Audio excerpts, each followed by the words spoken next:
What's up, and welcome to the NYC Video Podcast, a show about the film and video industry here in New York City and the great people that are making it happen.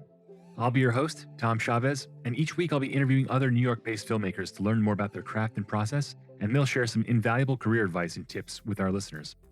On today's show, I'm excited to be talking with none other than M Sherman, a 10-year veteran of the film and TV production scene here in New York.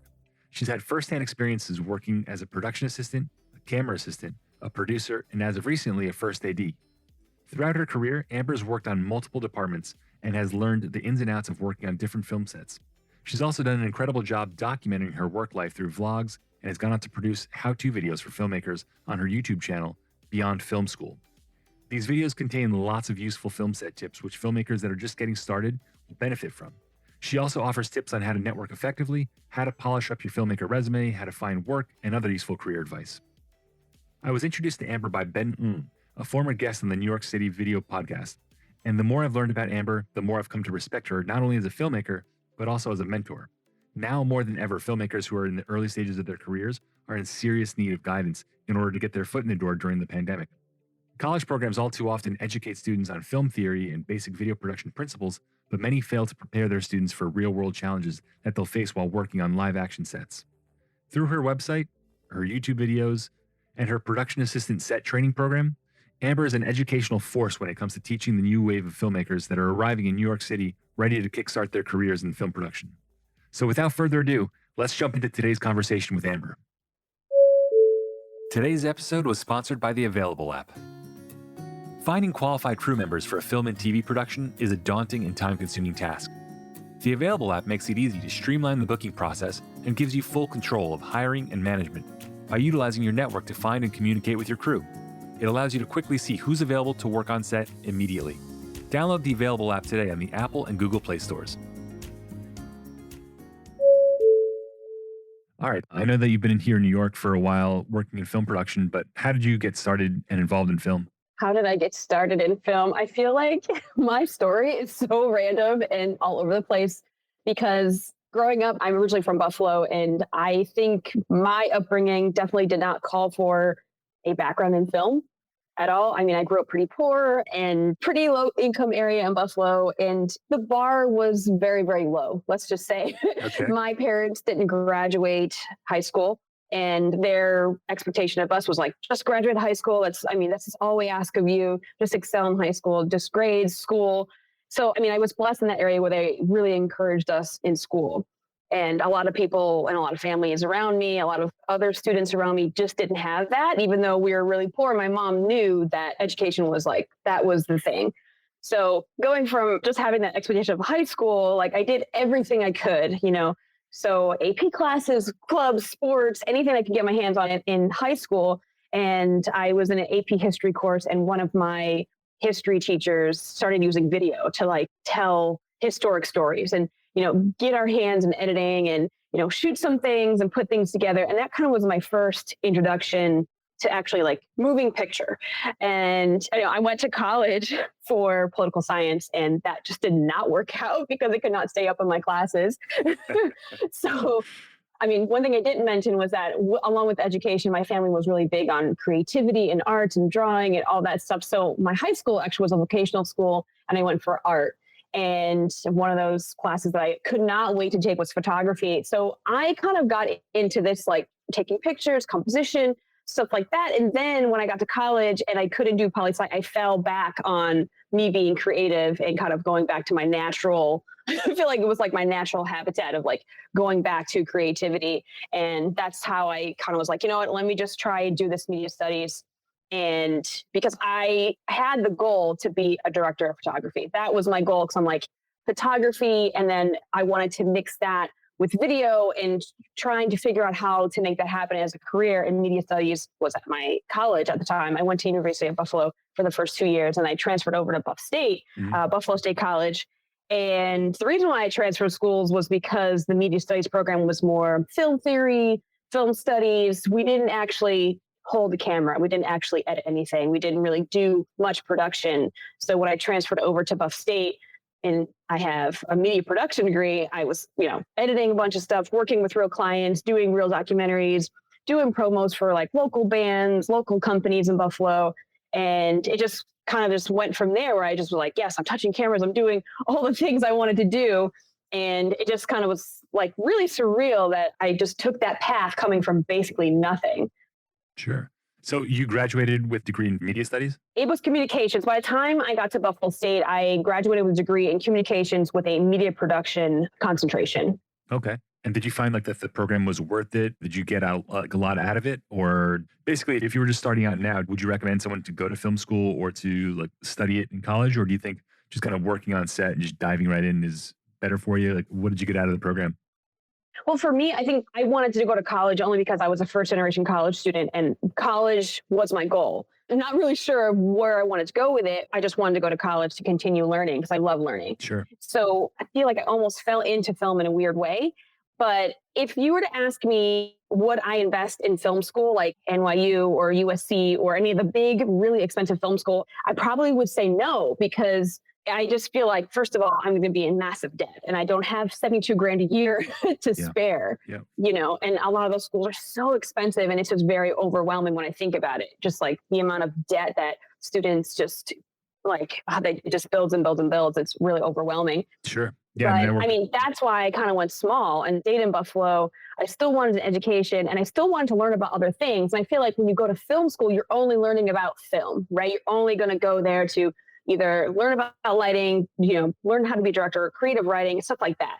But when you go to a regular college, you have other areas that you want to explore. You can do that. Like I took a lot of history courses. I took photography courses. I did a lot of different stuff in the college that I went to.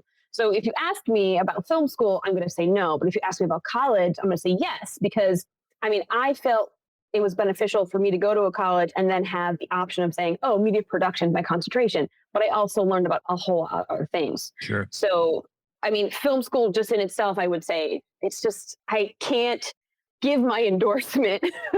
Yeah. So, okay. So you finished school upstate. And then what did you do right after college? Did you move right to New York? I think I saw somewhere that you moved to LA for a little bit. Oh, right after college, it was kind of weird because I had the goal of going to California, living in Los Angeles. And I saved as much as I could and then tried to find a job before moving out to LA. And I actually did find a production company was looking for, I think, an associate producer or something like that. And packed my car up, took 4 days to get there, lovely road trip by myself. Mhm. It was great. Then I got to LA and the whole thing that I had set up beforehand had fell through. So I was like in LA with no job and like barely any money because I was like, oh, I'm going to have a job. It's going to be great. I don't need Sure. that much money to save up.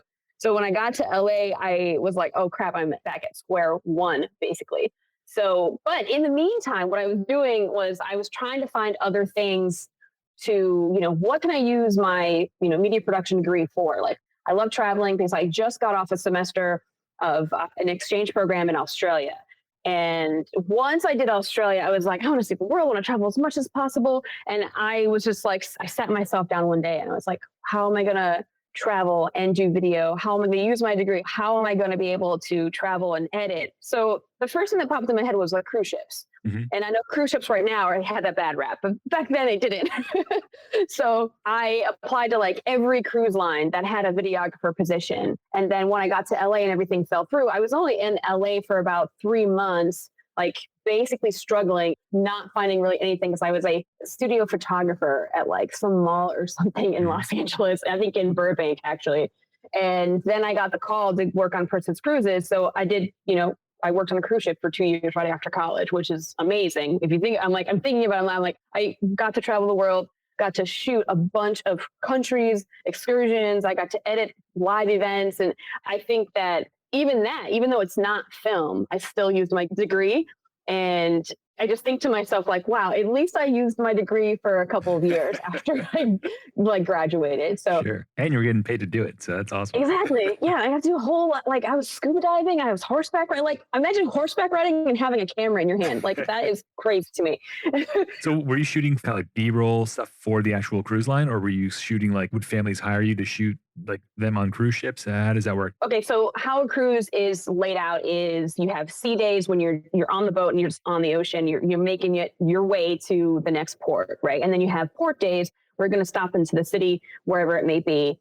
And on port days, they would put us on excursions, like, history of Salem, Massachusetts or something. And then we would go have, our guide, and we would be on the excursion as if we were a passenger. So I spent my whole day as a tourist, basically, and, making sure I had good audio, making sure I had good video. And then we would take that video and then we would make a broadcast of it. So whatever we made that day, we had to edit that at night. And then the next day it would be on the ship TV. So it was Wow. like we had our own TV channel. It was pretty cool.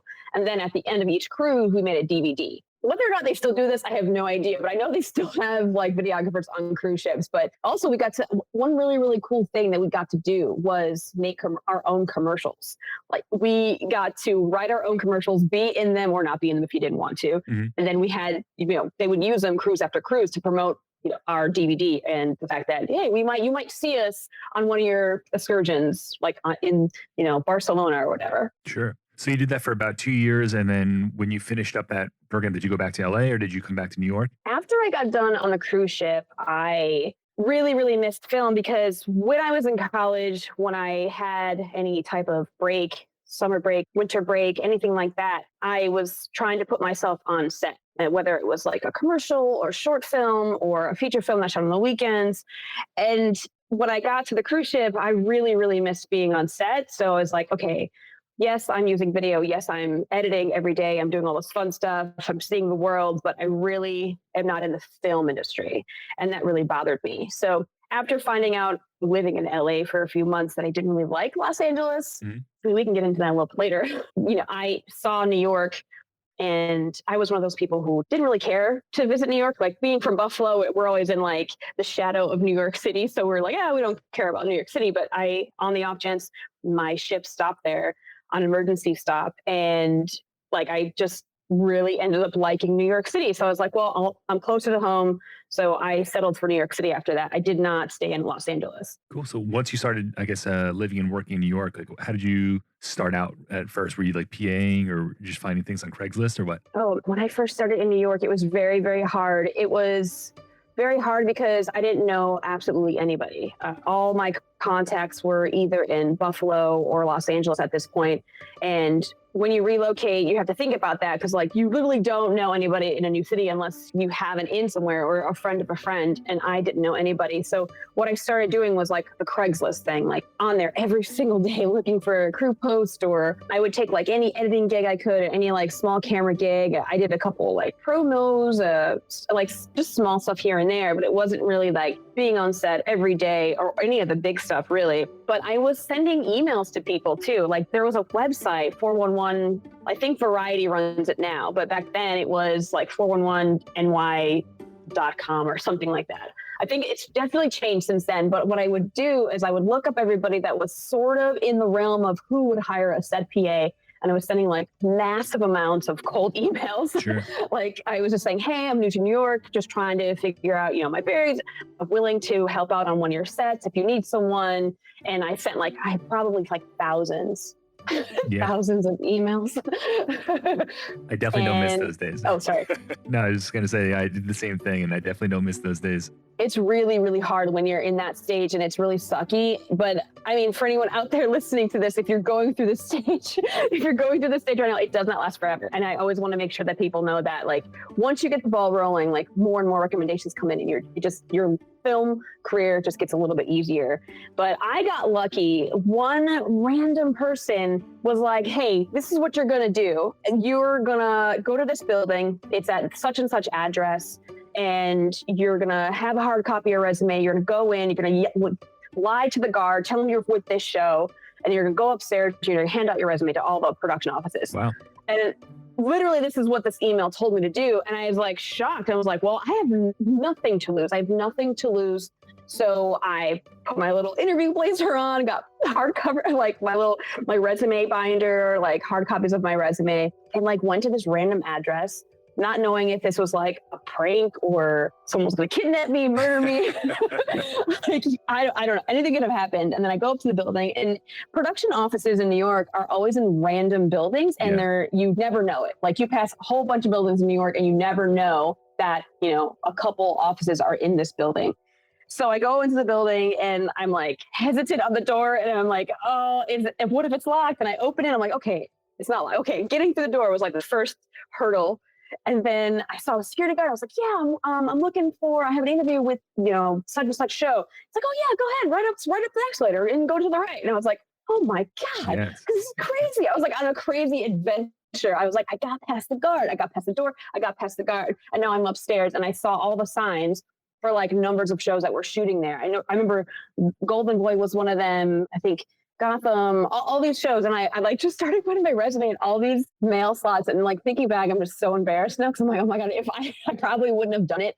I had like, had I known like what I know now, Sure. I wouldn't have done it. But then I went to this one random office and there's like a PA sitting at a desk and they're like, can I help you? And I was like, oh, I'm just at PA. I'm looking for today play on shows or, if there's anything. And she's like, oh, just wait right here. And she was like really mean to me, actually. I remember this.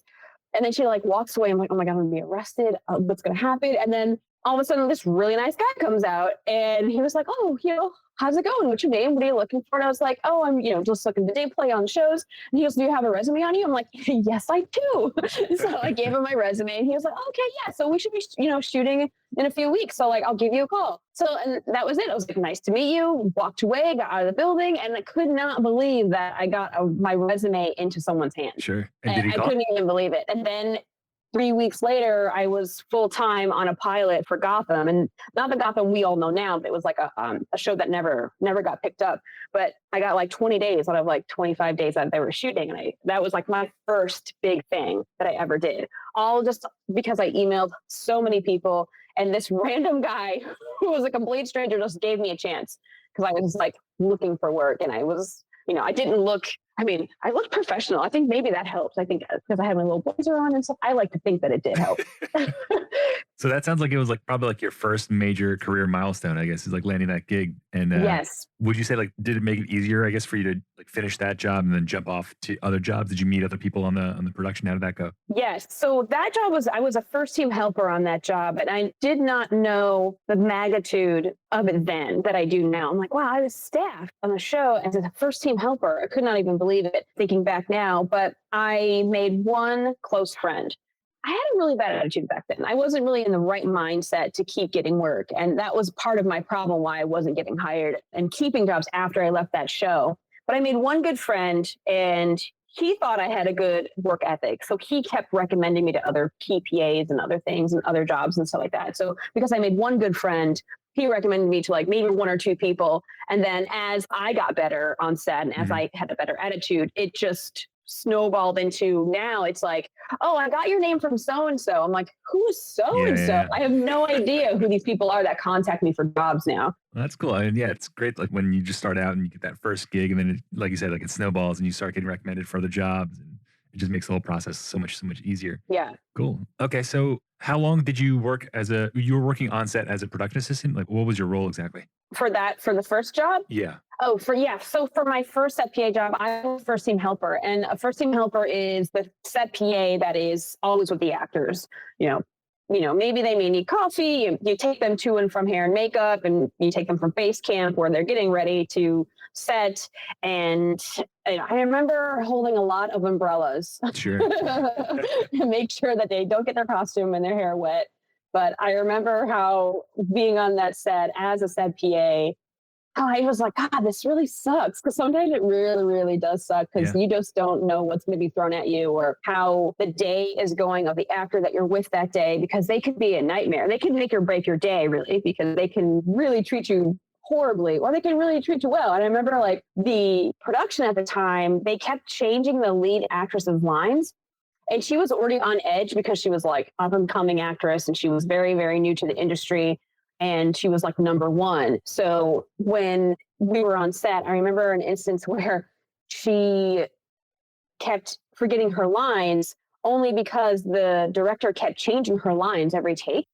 So I remember I asked her if she needed anything or did she want the thing that I can't remember what I had to go and get for her, but I had to get it back to her. And she's like, I don't need that right now. Please go away. And I was like, Wow. I was like, oh my God, but you asked for this thing. But it was like knowing how to jump in at the right time as a PA is a very it's a special skill. It takes time to kind of get to that point where you're like, okay, this is a good time to talk to the director or the actress or the first assistant director, the big wigs on set. We were like, is this the right time to make my in? And that was I remember that lesson. Oh my goodness. Yeah.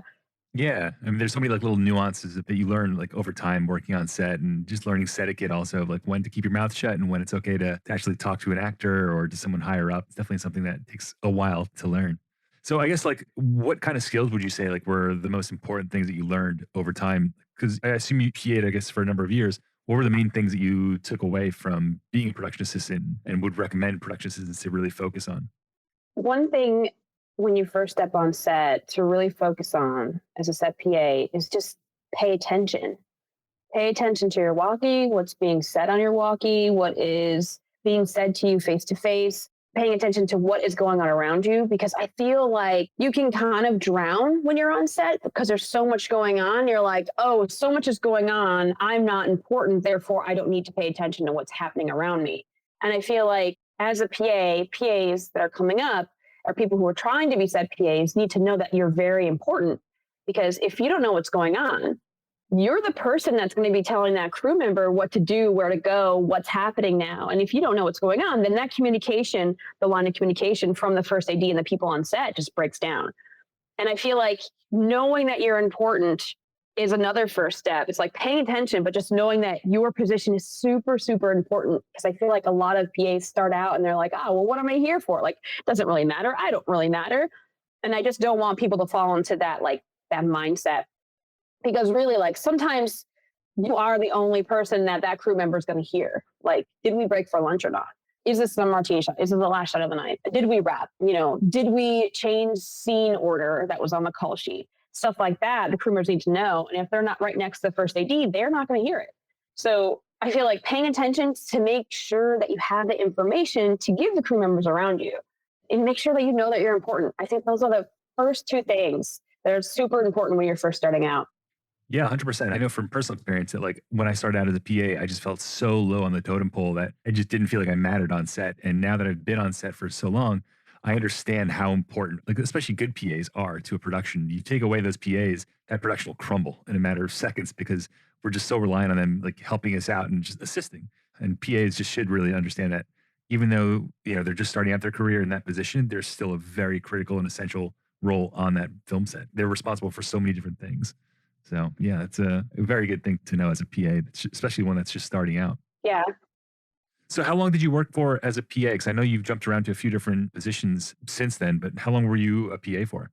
I'm actually still a set production assistant now, only because like my journey through the film industry has kind of fluctuated. And starting out in New York, I had to make sure that I could get the days on set and actually have a side job. Because when you first start out, you're not going to get like Monday to Friday. You're not going to do that.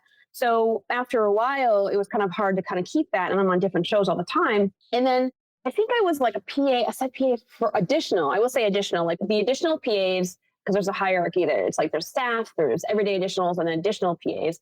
And you're kind of like this, I don't want to say a number, but you're on for those big days that they need extra help. Like, they're locking up Times Square, so they need 50 PAs, right? Sure. So I was doing the additional PA spot for a good year and a half. And then I was like, forget this. I want to be a first AD. And then I started jumping into the first AD world. And then after a while, I did that for a good year, jumping on short films. Like every month I would have like another gig and having a regular job. I worked at a TV station in Jersey. And then I left that. I ended up doing indie film distribution and marketing for like a year. And then I finally, after that point, doing distribution and marketing, I went right back into being a set PA because I realized being a first AD in the indie world, I don't want to say it doesn't benefit you, but my goal is to be a DGA first AD.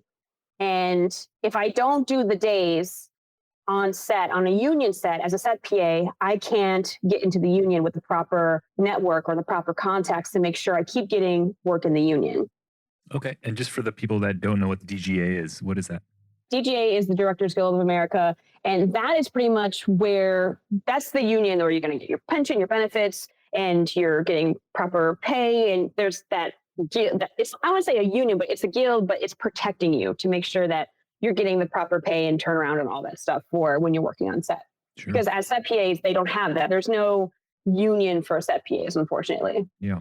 And I know you mentioned that you worked on some shorts. Do you think it's important for someone that's starting out their career to not just focus on big movies and TV shows, but also balance some of their work also with learning on set via shorts?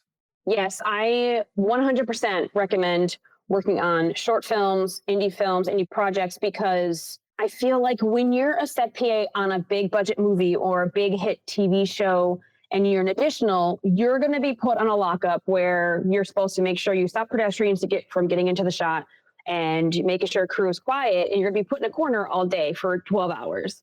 When you're on a short film or you're on an indie project, you're doing a lot more. You're seeing a lot more. You have closer contact to the people who are, leading that film. Like, you're closer to director, you're closer to the first AD, you're closer to the DP, and you are going to learn so much faster than just being on set as an additional for like a year until they move you up to staff PA. I feel like you get a chance to learn all the moving parts a little bit faster.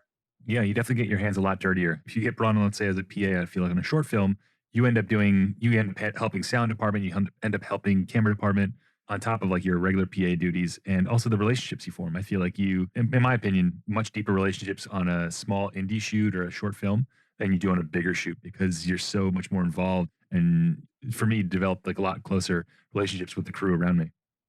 Yeah, I always felt that like indie projects were like more family based. Like, Yeah.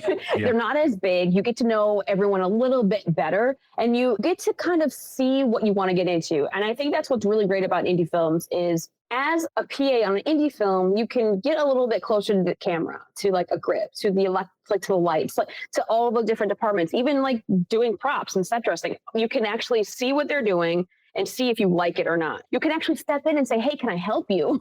On a union set, you cannot do that. You can't say, "Hey, can I help you set these props? Hey, can I help you set this, light and C stand?" You can't do that on union sets. So I feel like you get to know everyone a little bit better. And yeah, you get to form those like the stronger relationships with people in film. I mean, I can't tell you how many people that I still work with who are like doing bigger stuff who are like, "Yes, I want to continue working with Amber because I worked with her on a short film 3 years ago," or something like that. So yeah, you definitely get to know people a little bit better, and you get to know what department you want to be in if you're not trying to be a first AD or first assistant director, starting out like as a PA, because that's the line. If you're starting out as set PA, you're going to move up to that. I mean, they say that, oh, that's the track that you can go to first AD. Mhm. Well, not everyone that's starting out as a set PA wants to be a first AD or assistant director. So indie films are a really good way to find out which department you want to be in. 100%. 100%. I agree. Yeah. It's a great way to learn like how to transition into other departments and just kind of work closely with other people to figure out, okay, what do I have to do to go from working as a PA to get into camera department or get into set dressing or, hair makeup or whatever you want. So yeah, it's a great opportunity to learn, even though the paychecks aren't as great and the food probably isn't as Exactly. good, but there are benefits. Yeah. So Beyond Film School, I know you started it. I've been checking out your website. Tell me, what is Beyond Film School? Beyond Film School. Oh man. Beyond Film School started out just as, me trying to help people that were like me, just starting out, because I didn't have any contacts, didn't have like rich uncle that was producer or like worked in New York somewhere. And as I started learning things in the industry, I wanted to give back to the people that were once like me, that had no idea how to do this. And I'm like, there are other people like me who need help getting into the industry. And ultimately, Beyond Film School is called Beyond Film School because I believe that you do not need film school to get into the film industry. Yeah, I have yet to be asked for my diploma ever. In all the years I've been working, never has that come up. There's like, can you operate a C stand? Can you operate a light? Okay, great, you got the job. Yeah, Mhm. yeah. But it's a great program. I've seen the website. I saw that you have a YouTube channel with like a ton of subscribers and stuff like that. How often do you put out videos on your YouTube channel? Well, because I work on set every day, it's very, very hard. I feel like if I wasn't working on set every day, I would actually probably do one a week. I try to do one a month now, but when I'm not on set and I'm not on a show or a job, I do upload once a week. I try to stay to once a week. And for those of you who haven't seen or subscribed to her channel, Beyond Film School has a YouTube page, and Amber puts out a ton of really helpful and useful videos that teach you about set etiquette, teach you about career options and advice, and how to like work a walkie-talkie and stuff like that. So I definitely recommend listeners, if you're listening right now, check out her YouTube page. It's full of amazing information, which I wish I had access to when I first started out. So Oh, thank yeah, you. Thanks for saying that. yeah. And I know that you do like a PA training program. What does that entail? Oh man. So my set PA training course, I I feel like I started this just as like beyond film school as a whole. It's like, yes, I want to help people who are like me. But the set PA training program is more a little selfish reason because when I started to first AD a lot more films and a lot more short films and feature films, I had trouble staffing my PA positions. And I was like, and I always had to like contact a bunch of producer friends, like, hey, I need PAs for this thing. Do you know anybody? Can you recommend any PAs for my show? And I got really tired of that. So I kind of wanted to create my own network of PAs so I can actually just put them on my stuff that I'm doing. You know, if I have a feature film in the summer, I could just reach out to the PAs I've trained and they can just hop onto my project or my feature film or my short film. So yeah, the set PA training program is, I've changed it a little bit. Like it started out as a 1 day, 8 hour crash course. And now I've changed it to about 2 days on a weekend. And it's still kind of crash course. I feel like there's a lot that is going on when it comes to being a set PA. And it's a lot of information. It's a lot to take in. And I feel like now you just need 2 days to help digest the information. And I have walkie training where the walkie training is my favorite part, only because when I hand this person a walkie, the amount of anxiety I see in them is utterly amazing because they're like, what is this thing? I don't want to use it. But then like I teach them how to use it and I teach them how to get comfortable with it and, you know, using their surveillance mic, using a headset and how to actually properly talk on the walkie. And then by the end of it, they're like comfortable with it. And I just feel so proud of myself and them that like, this is the whole thing that's happening. And then we do lockup demonstrations. I show them all types of paperwork that you would see on set. We go over film set terms. I love teaching the class. I wish I did it more times. I only do it 2 times a year because I am still working on set. But if I could do it more times a year, I definitely would. But Sure. yeah, the two classes a year I hold, and I really do love it. And a lot of the people who go through the program, because people ask me all the time, like, oh, where do these people go when they go to the training program? I have seen really like just people who have never thought they could be in film. And now they're every day on set and they're running background. And my most recent one, Michelle, she took my training course in the summer. I held my training course during the pandemic, actually, because it was supposed to be in like early June last year. And that was like really when the pandemic was like really new. So I had to take a few months to figure out how could I do the training where it was like, I'm keeping 6 feet and I'm, you know, making sure that we're not in close contact. So I split up into 2 days and shorter hours and making sure we're outside and we work close to each other. But the benefit was that we used our walkie a lot because I couldn't get close to them. So we used our walkie to communicate, which was amazing. Yeah. Like anything I said on the walkie, any questions they had, they said on the walkie. And I was like, this is really good. And everyone that came out of that class are really, really good on the walkie. But Michelle came out of that class and now she's like a paperwork PA on Equalizer. Amazing. Like moved up very fast. Like she is a rock star. And then I think everyone, I think, had 5 people in that class. There was a few people dropped out because of the pandemic and they were coming from out of state. So that was a whole different issue that, you know, we couldn't do because you had to be quarantined and all that crazy stuff. So 4 of the 5 people were on set. Wow. Like they've been on set. They've had a bunch of days on set and 2 of them are staffed on shows right now. And one of them's a student. So he's like waiting for his moment to be done with school. He's like, Amber, I can't wait to be on set with you. So I'm doing another class, May 22nd, May 23rd of this year. And that one's filling up already. So I'm like really, really happy. And I just did one this past Valentine's Day and it was a full class. So I'm like really impressed. And I already have one person that from that class is on my show now. So what I do with this class is once I see how the person works, like in training, how they're paying attention to me, giving them information. How are they on lockups? How are they using their walkie? And then I recommend them to a key PA. Sure. Not necessarily on my show, but like that I'm working on or on my, indie stuff that I'm working on, but I recommend them and then hopefully they stay there. Like I open the door and it is their job to keep themselves there. Yeah, that's awesome. That's really, really cool. Yeah, it's funny actually that you mentioned the walkie etiquette basically. I remember the first job I ever got hired on, it was like a big Hollywood movie by my standards, but it had like some name talent in it. And the first thing they did was they handed me a walkie-talkie and I put it on my belt and I fished it up my shirt improperly. And I just kept hearing all this chatter, tons of chatter on channel 1. So after a certain point, I just turned it off. And then my friend who got me the job came running over like, dude, what the hell? Like the AD has been calling you to do this. And I was like, oh, I didn't know how to work this thing. And I got fired the next day, probably very large part because I didn't know how to work a goddamn walkie-talkie. But it's definitely something very important to know how to do. The funny thing about it is like I see a lot of new PAs on shows all the time and they will be at lunch and they'll take their earpiece out. I go up to them as nice as possible. I'm like, just so you know, you cannot take your earpiece out just because you're on lunch because PAs don't have lunch. Like we don't get a break. Yeah. So I'm like, put the earpiece back in. And some of them will give me attitude. I'm like, oh, that person's not going to last that long. I'm like, I tried to help them. I tried. Yeah. One thing I never forgot was that friend of mine who got me that job on that movie. Someone asked me something on the walkie-talkie, like the AD, I believe, asked me a question, and I just replied, "I don't know," and I let go of the mic.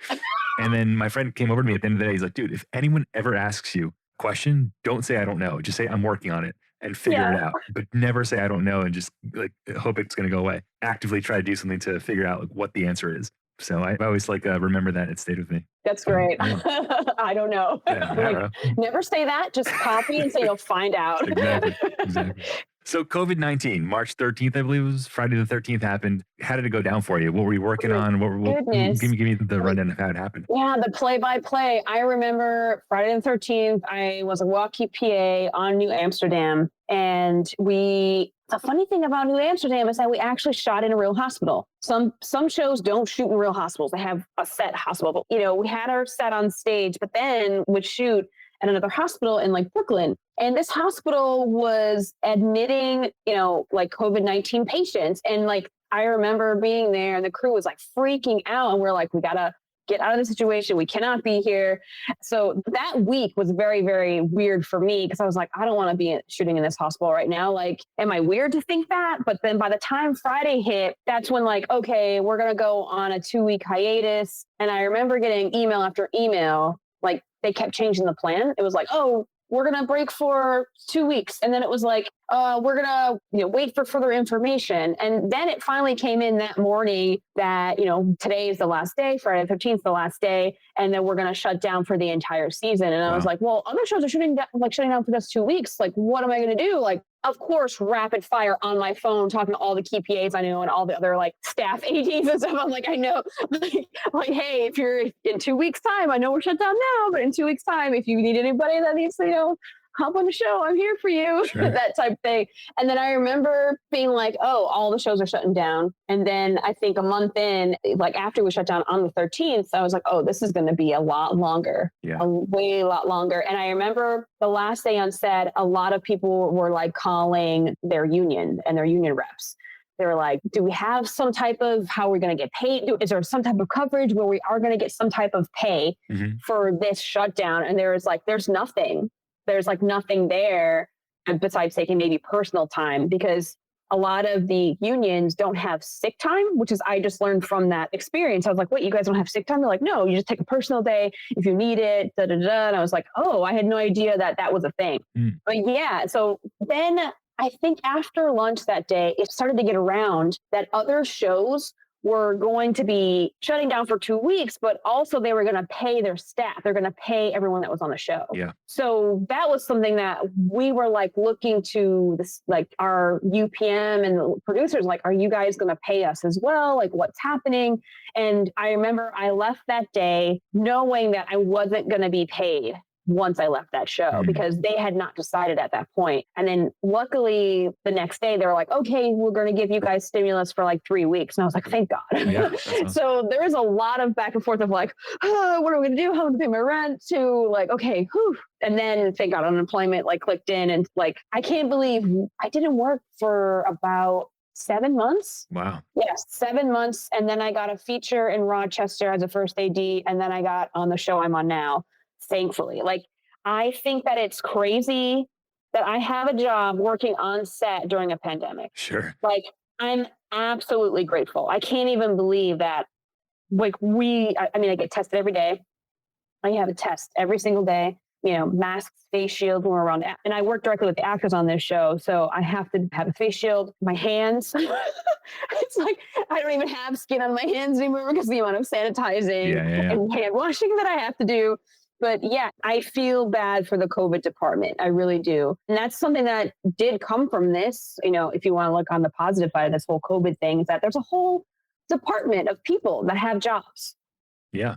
I mean, it's weird to think about. Like, okay, we're working in the pandemic. I'd rather not have a pandemic, but like, there's a whole staff of people that's now a whole department making sure that we kind of follow protocol. And God bless them, because I mean, myself, sometimes I'm having a rough day. I'm like, oh, just leave me alone. I'm just trying to take a drink of my water for a second. Yeah. Because you can't eat on set. You can't eat near set. You have to be very, very far away from anyone that could be close to you. You know, if you take your mask on to take a drink or like take a bite of something. So it's just sometimes I feel so bad for the COVID department. Yeah. It's because they have overwhelming. a hard job. They have to babysit like, 20, 30, 40, 50 people, however many people are on set, and making sure that everything is done to code basically. Yeah. Yeah. And it's just like they're just yelling 6 feet all the time. And then you have to capacity issues as well. Mhm. So every location that we're in, they always start the day with, okay, this is a very tight space. This is how many people are allowed in this space at any one time. And it's always like 6. And when you think about it, you're like, okay, first AD, director, actor, camera operator, boom up. Like, okay, that's already like, Yeah. that's already like the amount of people who are going to be in that room. And you're like, how am I going to do this job? And sometimes I'm like, how are we picking these locations? Like, I swear it's like there's a game where, oh, let's see how challenging we can make the day. Sure. Feel free to answer this or not answer this, but have you noticed any kind of like pay cuts or pay dents basically due to COVID-19? And I'm sure production companies are probably reeling from the losses that they encountered throughout this. Have you been asked to take any kind of pay cuts at all? Oh God, no, I haven't. I mean, I'm on the bottom of the totem pole as far as, being a set PA, but I have seen where I can't really say, like, how do I say this diplomatically? Like, the COVID test is very expensive. Yeah. And not outside of the COVID department, we have like actual health officials performing the PCR tests and doing the rapid tests to make sure that, nothing's messed up and that your result is the result. I mean, Accurate. Yeah. outside of the accuracy of the test, right? But then you think about the amount of money that we're spending on each test. You're like, wow, that's like $175, $200 per test. That's a lot of money to get 100 plus crew tested. So, and I think they get around that with the zones, because honestly, I think everybody on set should be tested every day, regardless of what you're doing, right? If you're a Teamster, because if you're a Teamster, you're around other Teamsters, right? If you're like a boom op, you're around the actors and everyone on set. If you're a sound mixer, you're around everyone that is, that might be in the floor, like DIT might be near you. So like they're trying to break up it into zones where it's like, oh, well, if you're in zone A, then zone A, you're going to be close to the actors. Therefore, you're more important and they're more important. So you have to get tested more. Mm. Where it's like, I kind of don't like that hierarchy system, because there's like A, B, and C. And B is like, oh, well, you're on set, but you're not near the actors. So therefore, you only get tested 3 times a week. So if you're like zone C, where you're like in the office, where if you think about it, if you're in the office, you're not near the actors, but you're still near other people. Sure. So zone C gets tested like once a week. And you're like, okay, it's all about making sure that production can run and that the show doesn't get shut down. Because if number one actor, they get COVID, the show is shut down. Yep. But if the production assistant in the office, like if the office PA gets COVID, the show goes on, right? Sure. It doesn't matter. That's the one thing that kind of bothers me about this whole thing, is that when you think about that and this hierarchy system that they have for testing, I mean, they can't afford to test everybody, So that's one thing I think. But as far as like hours or hourly rate, I think all that has been the same. Yeah. Yeah, like everyone's getting their union rates, everyone's getting their overtime. There is the hour cap, but that's supposed to be a safety. Like certain studios will make sure that you can only work 14 hours to make sure that it's safe for you to drive home, but you don't get into a car accident or whatever. Only 14 hours. Yeah, right. Like only 14 hours. But that's the thing, is that like scientifically, speaking, is that when you get to 17 hours, that's when it gets really loopy for you to go home, because then you start looking like, your brain starts to look like as if you were intoxicated. That's why it's like, oh, the 14-hour rule. Because like, hopefully you can get there before you start acting like you are a drunk driver. Yeah. But that's not because of COVID. That's just because like some shows have decided to be safer, quote unquote safer. Sure.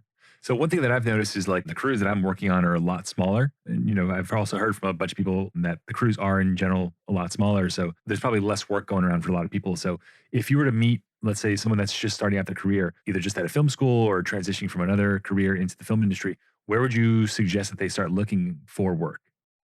I would say to someone just starting out, man, good luck, first of all. Yeah, it's a tough time. No, I'm just kidding. No, not a good luck. I feel like, first of all, I think it's your mindset. Be positive. I know it's looking grim out there, but you just have to, you're going to find the work. Because right now, I feel like in the union world, there's so many shows that are shooting in New York that, like, as far as PAs go, it's hard to staff our show. Like, we need PAs, and we're like texting everyone we know, like, oh, I can't get enough PAs to be on the show when we need like 10, 15 additionals for the day. So, I mean, there is work. It's just about, unfortunately, making sure you're connected in the right way. So I would be like telling people, hey, contact people that you don't know.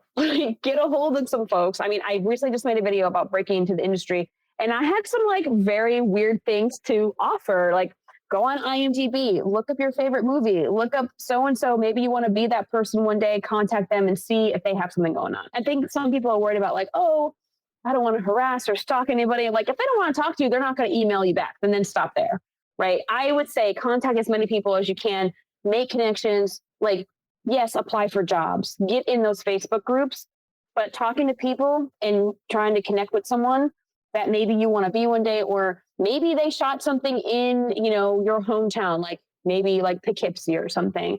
Like, go on IMDb, find the movie, find the people who worked on that movie, and then, find their social media. That person's out there.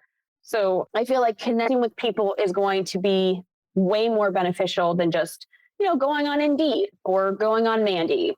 Yeah. I saw that episode that you did on YouTube, and I thought that was brilliant. Of all the years I've done this, I've never actually thought to do that. To look up like films and things that get shot in my neighborhood or my, city, to actually find work. I think it's a great way to find leads for sure. Yeah. Like, why not? Right. So just like, I think a lot of people, when they think about contacting someone they don't know, there's a lot of anxiety attached to that. And I think you just got to let that go, because you can't worry about the outcome. Yeah. Like I said in that video, like, the worst that can happen is that they just don't answer you back, or they just say no, leave me alone. Then just move on to the next one. Just move on. Because like, your intentions, and you're not trying to like, harm anybody. You're just trying to like make a living and make your dreams come true. Yeah, no, 100% for sure. So one question that I like to ask everyone on the show is, we work long hours, we work very erratic hours, and there's kind of no predictability about our jobs. One day we'll be in New York, one day we'll be in Philadelphia, one day we'll be in Connecticut. And it's hard to maintain relationships. I know I've struggled with it. Have you ever felt that like production life has ever impacted your personal relationships outside of film sets? Well, if I think about my relationship now, I'm married, and I was in this business before we knew each other. And he was aware of the industry because he had a small background in the same industry. He's not in it now. God bless him. If we were both in the film industry, we wouldn't be able to have dogs. Yeah. But if he didn't understand how passionate I am about what I do, and if he didn't understand the hours and what goes into it, and it takes work for me on my end, because like, I have to make sure that when I'm home, I have to like, give him attention and say like, oh, it's the weekend, so let's do this. And you can't just be totally exhausted and like, and that's hard, because you're working so many hours and you're exhausted by the weekend. But for me, I try to charge up my week as best as possible, meaning get as many hours of sleep that I can. Make sure I'm eating the right foods, because if I eat like garbage, I'm going to feel like garbage. And I know that on the weekend, it's just going to hit me like a ton of bricks. So like, making sure I have the right supplements or whatever, I want to make sure that I'm getting through my week at a healthy rate. And by the time I get to the weekend, we can actually like be a nice couple in a relationship, 100%. But yeah. if you're with someone that needs a lot of attention through the week, even like maybe they work a 9 to 5 or something, and they might be a little bit more needy than you. I think my husband just understands that I'm very independent, and I'm very like, this is my life. You can take it or leave it. Unfortunately, he understands that. God bless him. But like, there's an understanding that is between us. And like, he knows that like in a couple months, I'll be off the show and I'll be home nonstop. And then he'll be sick of me. Like, Amber, hurry up and get on a show. So I think for me, like, it just, before I was with my husband now, I mean, I was with other people. It kind of was like, I was with a guy who really wanted all the attention. And I kind of paid for that in the end, because then I kind of like walked away from film for a little while, because it just didn't work out. It was like one or the other. But then I realized being with someone who doesn't understand my dreams and my goals, then we shouldn't even be together. Sure. So I think ultimately you have to make sure you're with someone who understands what you're trying to get out of life and what you're trying to get out of your career. 100%. Yeah, I totally agree. I've had relationships that definitely fell apart because of the crazy hours that I've had. So it's always like a question that I've always wondered about with other filmmakers is like, do you struggle with the same thing? I don't know. But yeah, definitely finding someone that understands the grind of film production or video production definitely makes it a lot easier if they're sympathetic to the crazy hours and just erratic scheduling that we're subjected to. Yeah. I think also sleep is a major thing. And this sounds really stupid, but like sleep, there are some people who like when you have a dispute or an argument or something, they want to make sure that you don't sleep. Is Yeah. that weird? I don't know. Does that sound weird to you? Where it's like maybe you might be in an argument and they refuse to let it go until you have said whatever you need to say and get it all out. And then it's like you've lost 4 hours of sleep over this whole thing. Yeah. And I know there's other people who are like, oh, but you can't go to bed mad over X with E about over whatever you're arguing about. But then you're thinking about it, I'm like, yeah, but if I don't have enough sleep the next day, it's only going to get worse. The argument is not going to improve. 100%, yeah. I don't think we're going to get through this. So I think sleep is like the number one thing that helps relationships and your career. And I think like people are like, oh, I just sacrifice sleep. Don't sacrifice sleep. I think sleep has everything to do with like the quality of life, relationships or not. Sure. Yeah, 100%. You have to be rested and to think clearly. And yeah, if I am on little sleep, there's no way I'm going to be peaceful and approach a conversation, a serious conversation with a clear mind. It's Yeah, definitely and carries over. calmly Yeah. too. That's another thing. It's like I'm sleep deprived. We should not be arguing about this right now. Yeah. We have to table this, please. Yeah, for sure. So I use Facebook quite a bit for work in terms of like networking and just recommending people and also getting recommended by other people. I assume you're on Facebook, right? I am on Facebook. I Mhm. am indeed on Facebook. What Facebook groups would you say are Oh, useful for filmmakers? well, the number one thing, and it's already on your website, Local Zero Heroes. I mean, it's grown though, and there's like an underground Local Zero Heroes now, but that's the number one group where it is like, this is the thing that is going to get you jobs because they post jobs. They post jobs for PAs all over the country, not just New York. And there's, I think there's an LA Local Zero Heroes as well. But I mean, there's New York PAs who are like, oh, I'm shooting a thing in Oklahoma City. Do you know 5 PAs or are you a PA that's in that city that do that? So Local Zero Heroes is like the number one. If you're trying to do indie, then like NYC Filmmakers. I know there's NJ Filmmakers. There's NYC Film Crew Production and Production.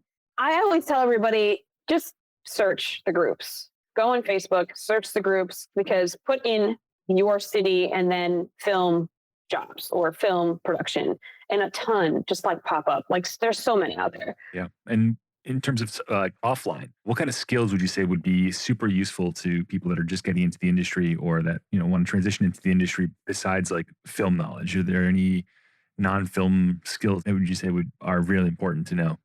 Oh yeah. Number one thing, customer service. Yeah. And that 100%. sounds very silly.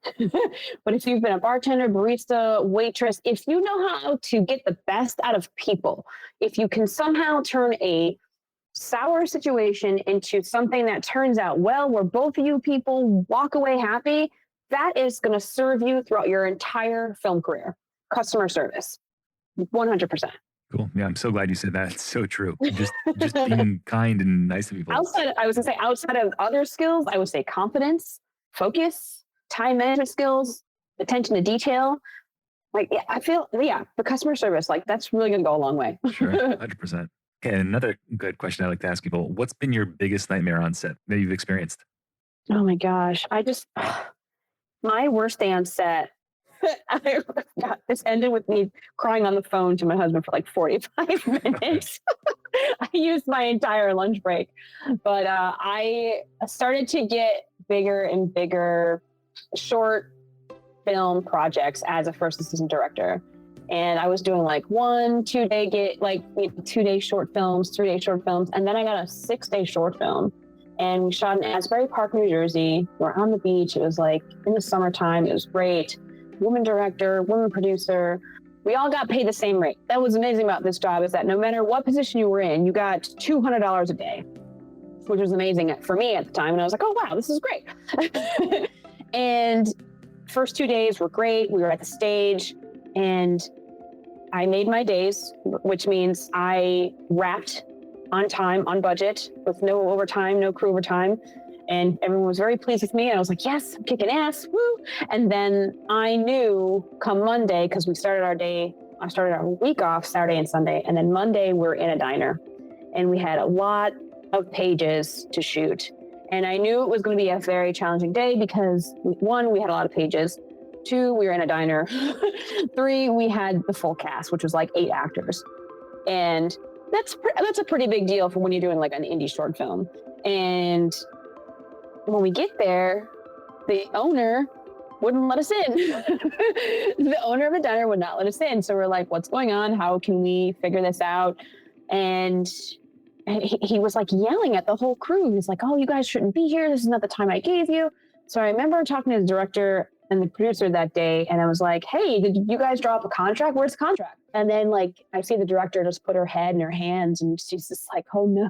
And I was like, what's going on? Can you do we have a contract? And she's like, I never did a contract with this guy because he was a friend. And I was like, oh my God. And I knew that was the beginning of a very, very hard day. Yeah. So we somehow negotiated with the guy and he gave us half the diner. Now, anyone that's working in film, that's not going to work because if you have half the diner is shooting, half the diner are real people eating food and talking, you're not going to get any audio. You're not going to get any usable dialogue at all. You're not going to get anything that you can use. So it was a nightmare. So we were like, is there any way, how can we finagle this situation? Because we have a whole crew there. We had like 25 people waiting to shoot. We had 8 actors. And this guy was like, oh, if you come back at this time and this time. So then we come back at this time, the diner is dead, right? And then a couple hours go by, we get a couple things done, and then he's kicking us out again. So it was like in and out, in and out. It was just a very horrible day, in and out. And like the crew's yelling at me. And then the cast, they were all staggered based on this pie in the sky, lovely day where we're going to own the diner. We're the only ones in the space. Well, that didn't happen. So we had to try and figure out what to shoot, like in ways where I could like finagle like certain scenes. So I had to like flip flop the whole entire schedule. So actors were there early in the morning that didn't get used until later at night. And one actor came up to me in front of the whole crew and like yelled in my face. I was like, Amber, how dare you? What's going on? Why isn't anyone telling me anything? This is crazy. What is going on? Like this guy was like twice my size, twice my age. And he's like screaming in my face. And I was like, hey, I know, I'm sorry. There's a lot going on. Unfortunately, there's this location. There's a lot of things happening right now. I'm sorry I haven't given you the play-by-play, but I'm trying to get as much done and I'm trying to get all the things, So I was trying to like, calm him down. Eventually I calm him down and then he goes back and it's fine. But like after that, it's like lunchtime and I'm like, I can't believe that happened. Like he's totally just for someone to just yell and scream at someone in front of everybody like that. It was like, oh my God, like we all knew the situation we were in. Definitely wasn't my fault. You know what I mean? If you want to place blame, it's the guy who owned the diner that forgot we were coming. So that whole entire situation, it was very stressful. We barely got the scenes that we had scheduled. I mean, also I had a kid actor that day. So like I had like this 6-year-old kid that I had to get his scenes in too. So it was super stressful. And I'm like just on the phone with my husband crying for like 45 minutes. Like, this is the most horrible day. I don't know if I want to do this anymore. Like that day, I will never forget because it was like my first like major short film and it was a bigger crew. I had it was more responsibility and it just totally fell to pieces. But then, we got through that day. I found out that the producer gave out like $100 bills to the crew and I missed it because I had to make a call sheet after we wrapped. So I left the set making a call sheet because I didn't have a second AD. I was the only AD on this project. So when you're on projects like that, you're the first, you're the second, you're like doing everything. You're doing all the AD positions. So after we wrapped, I went to my hotel to do a call sheet for the next 2 hours. And like she gave out like 50s and 100s to the crew. And I was like, damn it, I missed out on extra money. Like, what the hell? And I didn't know until like a year after the fact. And then the funny thing is about the actor that yelled at me, got a hold of me like 3 years after the fact. And he says, Amber, I'm so sorry for what I did to you that day. And I was like, What are you talking about? Like, what do you mean? He's like, I yelled and I screamed at you and I just had no right to do that. I feel so bad. And I was like, oh yeah, right. I cried that day for 45 minutes and he felt so bad that I told him that, but he to this day feels horrible for what he did to me. And I don't know, for him coming back like years later and saying like, I can't believe I did that to you. I'm so sorry. If there's any way to make it up to you. And I was like, oh, maybe if you just pass my name out to someone, one of your actor friends that are making like a short film. I felt glad that he was like, hey, I was an asshole. But it took so long for him to realize that. I don't know why it took so long, but I couldn't believe he like thought of me and was like, Amber, I've always thought about that day. Yeah, that was my worst day ever on That's set. amazing. Worst day ever. Yeah. Nothing tops that day. Sounds like shitstorm. I don't envy it. But then like after we had 3 more days to shoot after that, and all 3 days after that, Smooth sailing. easy. Yeah. So easy. Oh man. Well, I'm glad he grew a conscience and he called you up and apologized. That's awesome. I'm glad to hear it. So wrapping up, I'm getting pretty close. Side hustles. I know it's pretty big in the film industry. A lot of people, especially who are just starting out, have side hustles. Have you ever had any or know of any side hustles that are available to filmmakers in between projects or that are available to them just to make a little bit of extra income between jobs? I mean, for me, what I did was I was a barista. And not like a chain like a Starbucks or anything like that. I worked at a independently owned cafe and I was a barista. And when I got hired, I was like, hey, just so you know, I may have to take random days off or, I may have to switch some shifts with people because I work in film and that's my main goal. Like they knew that was my priority. And they're like, oh yeah, we're not trying to stop anyone's dreams. We'd love to have you. We're willing to work with your schedule. First of all, that's a dream that's like a unicorn. Yeah. If you can find someone that's like a smaller business that's willing to work with you and have a flexible schedule where it's like consistent, but you can take off if you need it. But now there's like Uber, there's like Uber Eats, there's so many like Amazon too, actually. And I hate to promote like a giant chain like Amazon, but Amazon is hiring so much and they're advertising these jobs because you can do like 4-hour shift. You can take this shift whenever you need it. It's very, very flexible. I would say that Amazon would be one thing that you can either work in the warehouse or be a delivery person. So, and it's very flexible. I feel like that's like the perfect thing right now. Yeah. I didn't realize that they did that. That sounds like a pretty interesting possibility for people. Yeah. Yeah. And there's like TaskRabbit, there's like Fiverr, there's like so many different things that are out there where you're just like doing tasks to fill the day. I feel like there's others like that are just like that. I mean, obviously you can be a Lyft driver or an Uber driver. I think I mentioned Uber before, but like, yeah, Lyft driver, that too. Yeah. And like, there's just all this, the gig economy is crazy right now. And I think anything that's super flexible is like your go-to.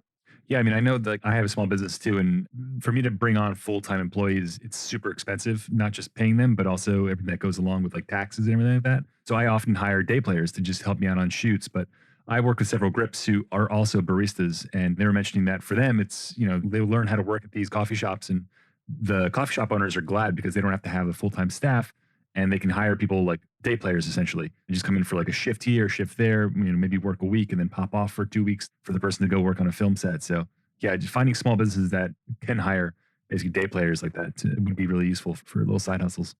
Yeah, exactly. Yeah, that's exactly what I did. Yeah, that's funny. Like, I didn't think like grips would be baristas, but yeah, that's great. Yeah, it's 2 of them. So it's like a pretty interesting side hustle, but hey, it works, making a little extra cash. So beyond film school, like, how long has it been around? I started in 2015. Like when I started to do my YouTube channel, I was making videos because I like making videos. And then when I started to figure out like, yes, I can talk about film, I can talk about all the things that I've learned. And then I started to focus on the film and I was like, oh, I need to kind of not niche down or like call this something. But yeah, that's essentially what was happening. I was like, I need to find something to call what I'm doing. So yeah, 2015 was when Beyond Film School kind of came into conception, was conceived, I guess you would say. And like, I know you've had like your YouTube videos and your website and social media. Where do you see it going, I guess, in the next few years? The next few years, I mean, I have a couple things I want to do with Beyond Film School. I want to make it I actually do want to do my own film challenge where I want to take the people who take my classes, I want them to do a film challenge where I can actually kind of create a film set simulation where there are no stakes. You have 40-hour film challenge or the Women Weekend film challenge, and you have that, well, hopefully when this pandemic is over, we can actually start like doing film challenges again. But I do want to start a Beyond Film School film challenge. That is part of the network. I also want to put on networking events to bring, industry professionals of people I know and people who would, get along with Beyond Film School and meet people who are trying to get into the industry, where I feel like a lot of networking events now are you go and no one is kind of connected. Like everyone's on the same level kind of thing, where it's like, that's not really a networking thing. You need different levels. You need higher ups, lower people, mid-range people who are all looking for different things, where, like there might be an actor who's also a director who's looking for a couple of set PAs, that type situation, where I want to create these events to bring people together. And before the pandemic hit, I had planned a director's panel where I wanted to put on these panels where I'd have like industry professionals and, just have like a Q&A. Like we interview for half an hour and we have a Q&A, and we bring people in, they can ask questions to people who are actually working in the industry. And because of the pandemic, that has all obviously been put on hold. I mean, I could have done it virtually, but I didn't want to do it virtually. I want to actually have something in person, and I'm saving it for when we come back from the pandemic. I have my directors lined up. I have like the things, I've prepped everything. So that is kind of like in the next few years to have like more events. Cool. Nice. And, this is a very like New York specific podcast, basically. Are there any resources that are available to New York filmmakers and people in the film industry that they may not know about, that aren't necessarily online, that maybe places offline that they can learn or get contacts from? Actually, this is a hard one. I'm thinking like a lot of it is going to be online. I think that, and it's maybe not answering the question directly, but if you are trying to get in and behind the camera or production, like check out your local TV stations.